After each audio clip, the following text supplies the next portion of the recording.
Karnataka high court से राज्य के उप मुख्यमंत्री डीके शिवकुमार को बड़ी राहत मिली है।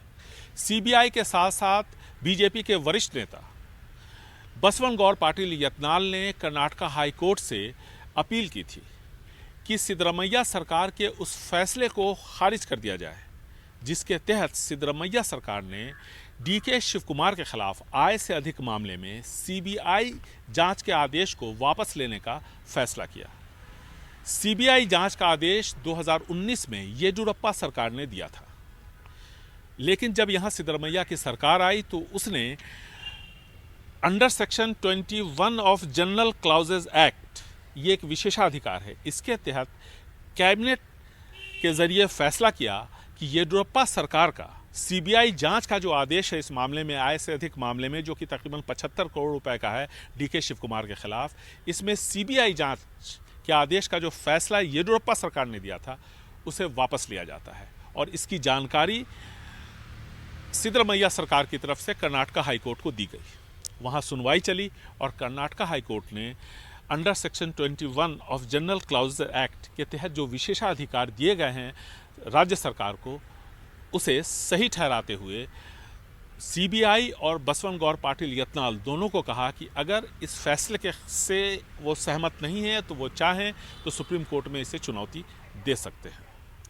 दरअसल ये मामला 75 करोड़ रुपए के आय से अधिक संपत्ति का है, जिसके बारे में आरोप है कि डीके शिवकुमार ने ये रकम 2013 से 2018 के बीच में अर्जित की। 2017 के आसपास इनकम टैक्स की तरफ से कुछ रेड्स हुए डीके शिवकुमार और उनके रिश्तेदारों और दोस्तों के घरों पे। दिल्ली में भी रेड्स हुए और देश के अलग अलग हिस्सों में, और तकरीबन 15 करोड़ रुपए ऐसा बताया गया कि वहाँ से बरामद किए गए। इसके बाद मामला यहाँ दर्ज हुआ और बाद में जांच में यह पाया गया कि यह मामला 75 करोड़ रुपए के आसपास है।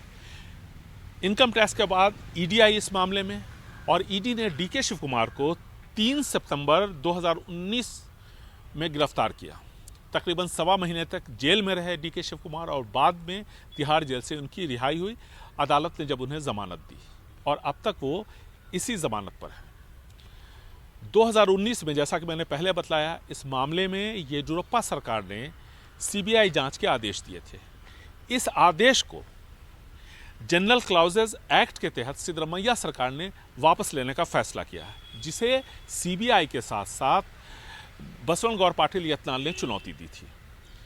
जैसे ही सिद्धरमैया सरकार ने यह फैसला किया कि अब इसकी जांच सीबीआई से नहीं करवाई जाएगी, इसके बाद कर्नाटका हाईकोर्ट को इसकी जानकारी दी गई, क्योंकि सीबीआई जब जांच कर रही थी तो कर्नाटका हाईकोर्ट इस पूरे मामले को मॉनिटर कर रहा था। और पिछले साल अक्टूबर-नवंबर में सीबीआई ने कर्नाटका हाईकोर्ट को बताया था कि 3 महीने में वो जांच पूरी कर लेंगे, और इसी बीच में सिद्धरमैया सरकार ने सीबीआई से जांच वापस लेने का फैसला किया, और ऐसे में सीबीआई और बीजेपी की तरफ से यत्नाल दोनों ने इस फैसले को चुनौती दी थी। तो अब सुप्रीम कोर्ट का दरवाज़ा खुला हुआ है सीबीआई और यत्नाल दोनों के सामने, और जैसे ही ये फैसला सिद्धरमैया सरकार ने लिया उसके फ़ौरन बाद जांच दे दी गई लोकायुक्ता को। लोकायुक्ता ने 2 बार सम्मन किया डीके शिवकुमार को, उनसे पूछताछ की। लेकिन मैं आपको एक बात बताना चाहता हूँ कि लोकायुक्ता रिपोर्ट करता है चीफ सेक्रेटरी को, यानी जो मुख्य सचिव है राज्य का, और मुख्य सचिव रिपोर्ट करते हैं मुख्यमंत्री को।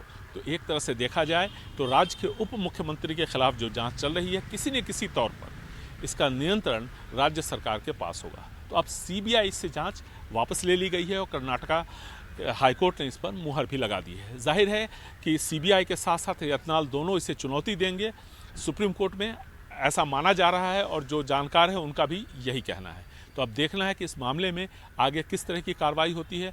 लेकिन जैसे ही सिद्धरमैया सरकार ने फैसला लिया उसके बाद लोकायुक्ता ने यहाँ पर जांच शुरू कर दी है, और काफ़ी पूछताछ हुई है डीके शिवकुमार से। लेकिन इसमें कहीं कोई दो राय नहीं है कि निश्चित तौर पर ये जो फैसला है कर्नाटका हाईकोर्ट का, ये डीके शिवकुमार के लिए राहत पहुँचाने वाला है। डीके शिवकुमार ने सीबीआई की जो एफआईआर है उसको क्वैश करने के लिए सुप्रीम कोर्ट का भी दरवाज़ा खटखटाया था, लेकिन डीके शिवकुमार की याचिका सुप्रीम कोर्ट ने खारिज कर दी थी, और इसके बाद कर्नाटका हाईकोर्ट का यह फैसला आया है।